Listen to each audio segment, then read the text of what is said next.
கர்த்தருடைய பரிசுத்த நாமத்திற்கு மகிமுண்டாகட்டும். ஆண்டவராகிய இயேசு கிறிஸ்துவின் நாமத்தினாலே அன்பு கர்த்தருடைய பிள்ளைகளாகிய தங்கள் அனைவருக்கும் ஸ்வீட் ஊழியத்தின் சார்பாக வாழ்த்துக்களையும் ஸ்தோத்திரங்களையும் தெரிவித்துக் கொள்கின்றேன். எபிரேயருக்கு எழுதின நிருபம் 2ஆம் அதிகாரம் 16வது வசனம். எபிரேயர் 2ஆம் அதிகாரம் வசனம் 16.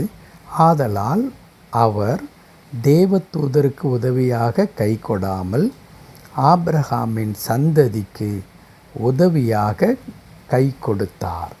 ஆபிரகாமின் சந்ததிக்கு உதவியாக கை கொடுத்தார். கர்த்தருடைய பரிசுத்த நாமத்திற்கு மகிமுண்டாகட்டும்.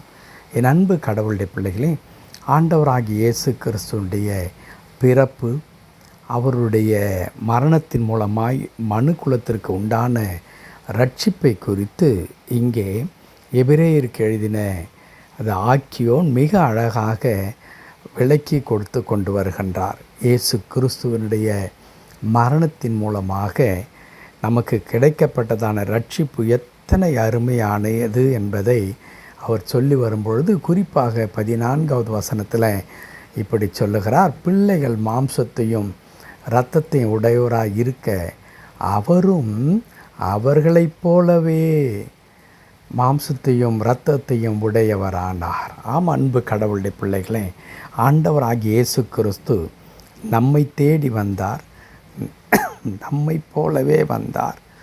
நமக்கு வேண்டியதான ரட்சிப்பை கொடுப்பதற்காக, மீட்பை கொடுப்பதற்காக அவர் தன்னையே தியாக பலியாக அர்ப்பணித்தார். இங்கே மிக முக்கியமான வார்த்தையை இப்பொழுது நாம் வாசிக்க கேட்டோம். அதில் என்ன குறிப்பிடப்பட்டிருக்கிறது? அவர் தேவ தூதருக்கு உதவியாக கை கொடாமல். தேவ தூதர்கள் எப்பொழுதுமே பரலோகத்தில் தேவனுடைய சமூகத்தில் பரிசுத்தர் பரிசுத்தர் என்று கடவுளை போற்றி கொண்டே இருக்கிறவர்கள். அவர்களுக்கு கூட இயேசு கிறிஸ்துவானவர் உதவியாக கை கொடாமல் அவருக்கு விரோதமாக வாழ்ந்து கொண்டிருந்ததான அல்லது பாவத்திலே வாழ்ந்து கொண்டிருந்ததான நம்மை ஆண்டவர் நேசித்து இழந்து போன அந்த உறவை திரும்பவும் பிதாவுக்குள்ளாக நம்மை புதுப்பிக்கும்படியாக அவர் நமக்கு உதவியாக கை கொடுத்தார். ஆபிரகாமின் சந்ததிக்கு உதவியாக அவர் கை கொடுத்தார் என்று எழுதியிருக்கிறது. எத்தனை அருமையான ஸ்லாக்கியம் பெற்றவர்களாக இன்றைக்கு மனுக்குலம் இருந்து கொண்டிருக்கிறது. இயேசு கிறிஸ்து ஆபிரகாமின் சந்ததியாகிய இந்த மனு குலத்திற்கு அவர் உதவி செய்தார். எப்படிப்பட்ட உதவி?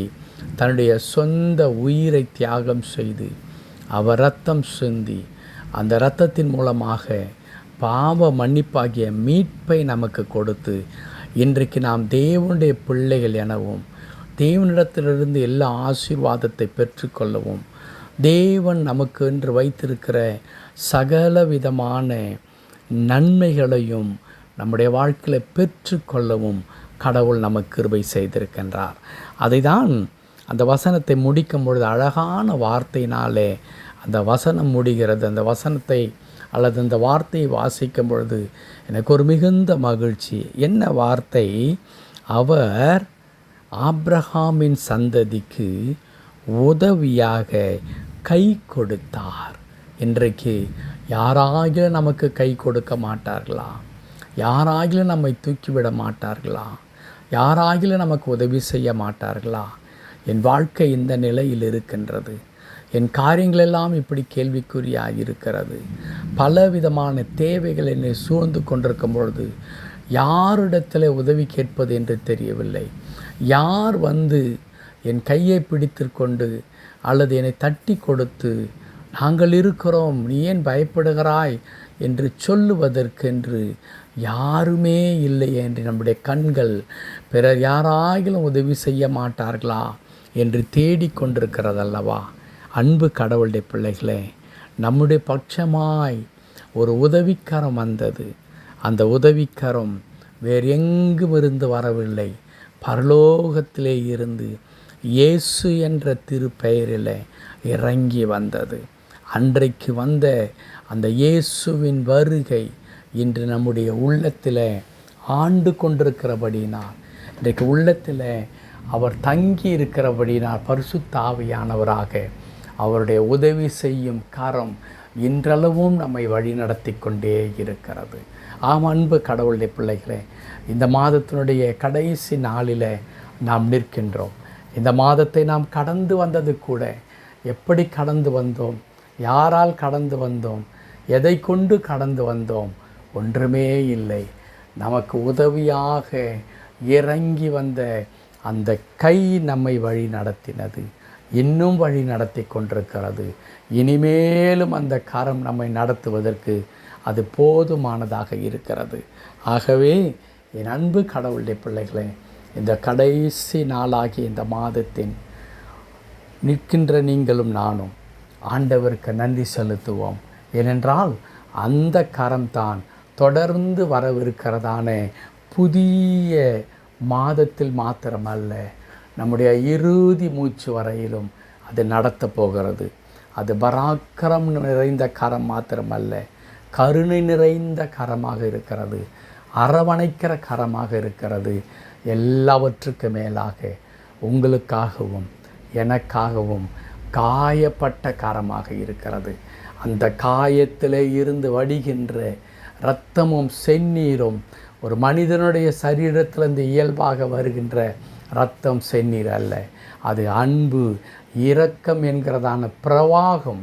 அந்த பிரவாகம் நம் ஒவ்வொருவரையும் நிரப்பி நம்மை வழி நடத்தி கொண்டே இருக்கிறபடினாலே, அன்பு கர்த்தருடைய பிள்ளைகளே, எதிர்காலத்தை குறித்து கலங்க வேண்டாம். ஆம், இந்த 8 மாதம் கடவுள் நம்முடைய வாழ்க்கையில் எவ்வளவு நல்லவராக இருந்திருக்கிறாரோ, இதே வண்ணமாகத்தான் வரப்போகிற நாட்களிலும், குறிப்பாய் நாம் துவங்க போகிற புதிய மாதத்திலும் ஆண்டவர் இருக்க போகிறார். உதவியாய் கை கொடுக்கிற ஆண்டவர். கவலைப்படாதீர்கள், கர்த்தரை நோக்கி நாம் பார்ப்போம். நல்ல ஆண்டவரே, நாங்கள் துதிக்கிற கர்த்தாவே, இந்த மாதம் முழுவதும் அப்பா எங்களை அற்புதமாக நீர் வழி நடத்தி வந்ததற்காய் ஸ்தோத்திரம்.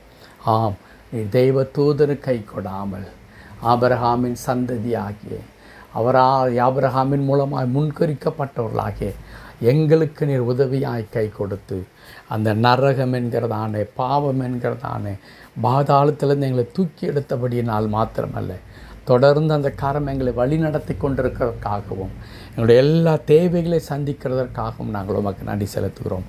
தொடர்ந்து எங்களை இந்த பலத்த கரத்துக்குள் அர்ப்பணிக்கின்றோம். ஆண்டவரே, நீர் எங்களை பொறுப்படுத்திக்கொள்ளும். இந்த மாதம் முழுவதும் நீர் எங்களோடு கூட இருந்து நீ செய்த எல்லா நன்மைகளுக்காக உள்ளத்தின் ஆழத்திலிருந்து நாங்கள் நன்றி செலுத்துகின்றோம். தொடர்ந்து பொறுப்படுத்திக்கொள்ளும். மீட்பர் நாமத்தில் ஜெபிக்கிறோம் எங்கள் நல்ல பிதாவே. ஆமென், ஆமென்.